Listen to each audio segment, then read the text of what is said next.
All right, everyone, welcome back for another deep dive. And today we've got a really, really intense one. So buckle up. Yeah, this is going to be a tough one for sure. We're really going deep on this one. Yeah, we are.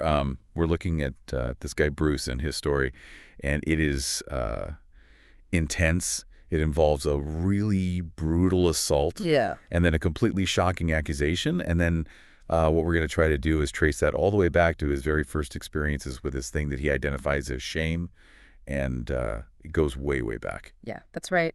And the really unique thing about this deep dive is that we're working directly with Bruce's own words. Exactly. Yeah. So he's told the story himself. It's his account. Yeah. Yeah. So it's really powerful and raw and so yeah, we're going to try to really understand not just what happened to him, but the huge ripple effect it had throughout his life.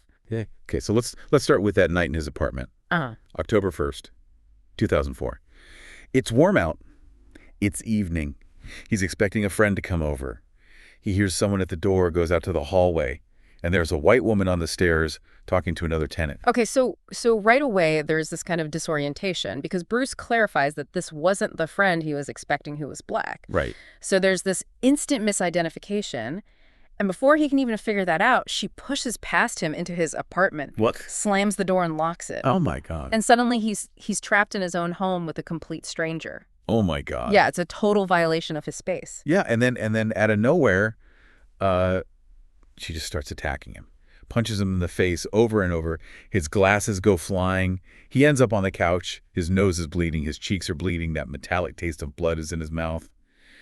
Then there's this weird pause, and she screams, "Why do you keep calling me?" God, it's just pure chaos and terror. Yeah. And somehow, even with the shock and the pain, Bruce manages to ask, "Who are you?" He can even hear other tenants outside kind of witnessing this whole thing unfolding.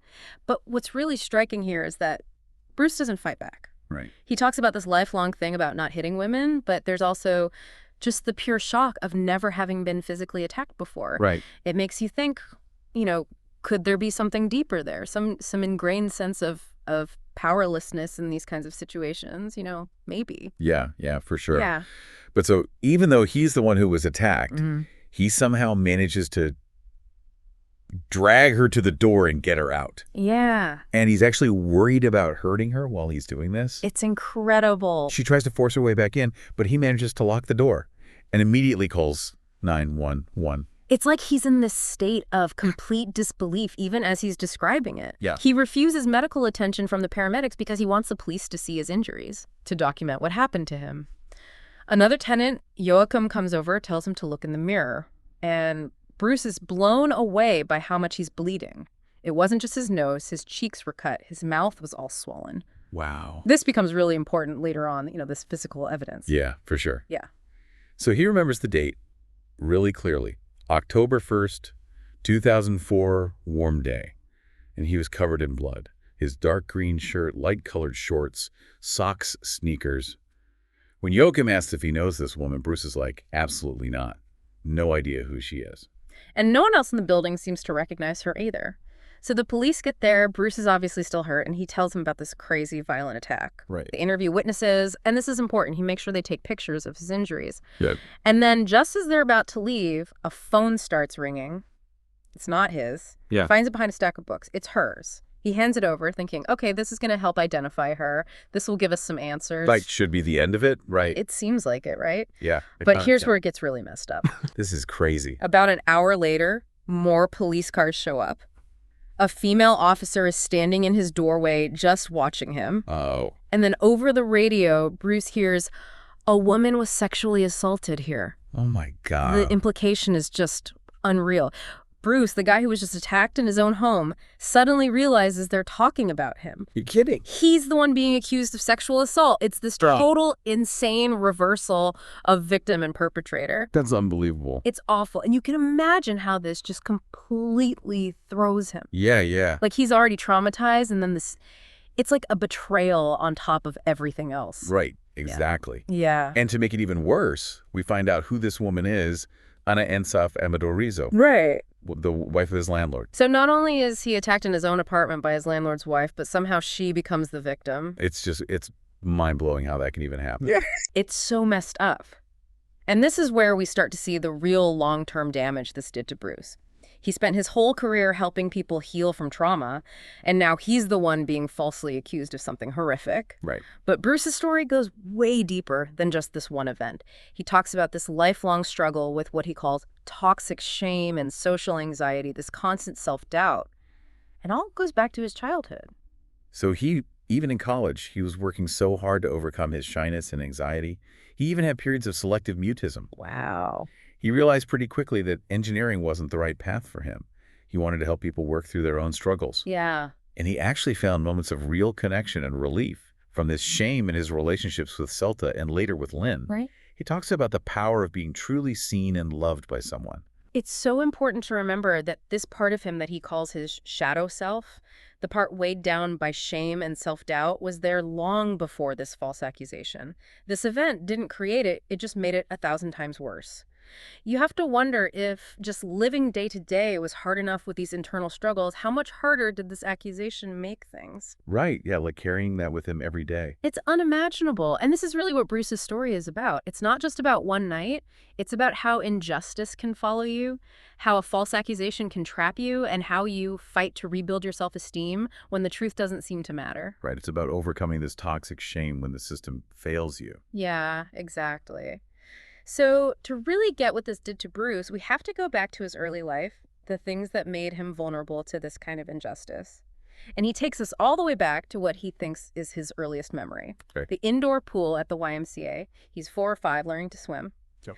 He remembers the water, how small he felt, how light, and then suddenly he loses his footing and he's in the deep end. Oh, no. He's struggling, can't breathe, and then he sees his instructor, this teenage girl floating nearby. And out of pure panic, he grabs onto her. Oh, wow. And what's so powerful here is how he describes the feeling of being held, the feeling of safety and being protected, but then almost immediately he feels like this comfort, this care is something he shouldn't have. Oh, wow. Even at that age, he internalizes this idea that needing help is wrong, and this, he believes, is where his shame begins. Wow, so young. It's amazing how these early experiences shape us, right? Yeah, absolutely. He also talks about being terrified of fighter trick sirens as a toddler and how his parents would often laugh at his fear. Oh, no. He doesn't remember them ever comforting him, never reassuring him that he was safe. And he contrasts this with how he is now with his cat. He instinctively comforts his cat if it gets startled by a loud noise, offering this comfort that he never got. That's really sad. It is. And this lack of empathy from his parents wasn't a one-time thing. Bruce describes a pattern of emotional neglect and even abuse. He talks about how there wasn't a lot of affection in his home. Love was presented as a duty. Gratitude and respect were expected, but without any real warmth or connection. That's tough. His father was the silent figure, very cold and efficient. His mother was unpredictable, prone to these angry outbursts and physical violence. That's awful. He remembers being kicked, punched, slapped, having things thrown at him. As a child, he tried to figure out what caused these episodes. He even wondered if it was PMS. Right. But he knew deep down it was more than that. He remembers his father punching him hard in the stomach and how he just looked at him silently in response. And he developed this habit of avoiding eye contact with his father to avoid disapproval or anger. Right. But ironically, this constant vigilance, this need to watch for negative cues, made him really good at reading people's body language later in life. Wow, so even these negative experiences shaped him in a way. It's incredible how adaptable we are, right? Yeah, for sure. But in this difficult home life, his maternal grandparents were a safe haven for him. He remembers his grandmother telling his parents to stop hurting him and his grandfather's quiet concern.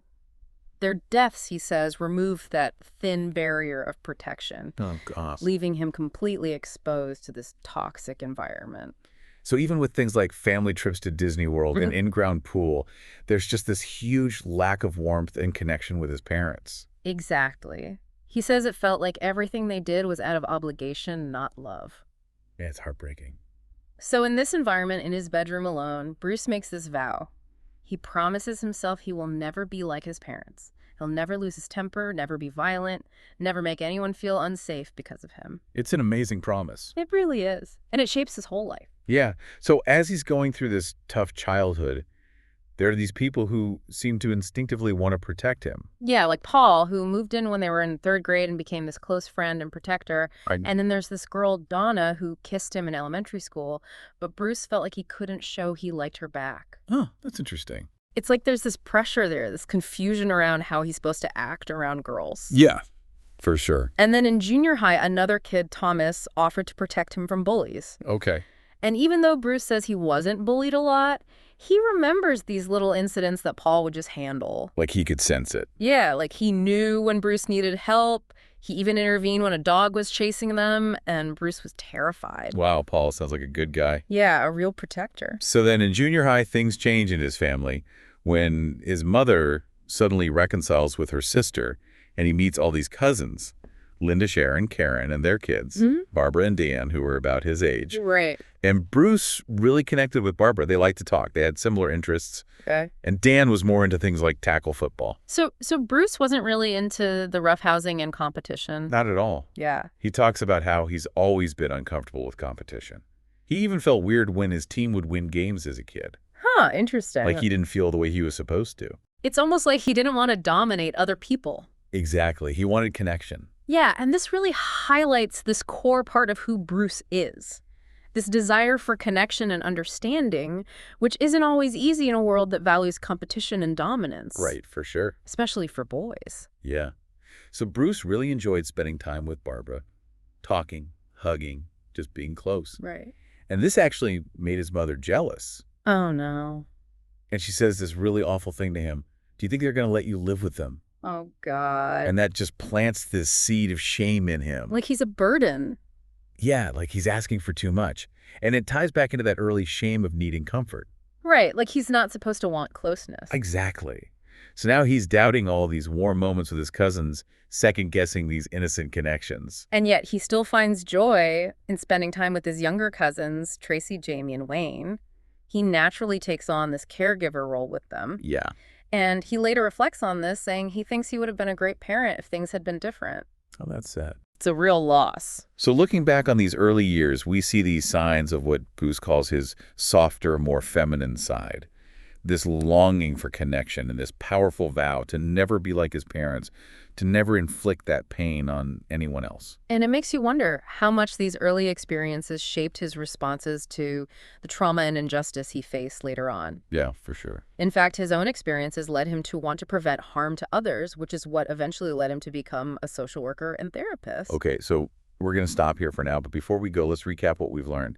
We've heard about this brutal attack in Bruce's own home, the shocking false accusation, and we've gone back to his childhood to understand the roots of his shame and this lack of secure attachment that probably made him more vulnerable to this kind of injustice. Right. The big takeaways here are the feeling of being victimized over and over, the damage that false accusations can do, and the lasting impact of toxic shame. Yeah. Exactly. And so that leaves us with a final thought. Yep. What role do these early, often unseen experiences play in how we respond to trauma and injustice later in life? What does it really mean to rebuild yourself after such a violation? And how do we understand and overcome the power of shame, especially when the systems meant to protect us fail? It's something to think about, for sure. Yeah, it really is. Thanks for joining us for this deep dive, and we'll be back soon with more. Yeah, see you then. See you later.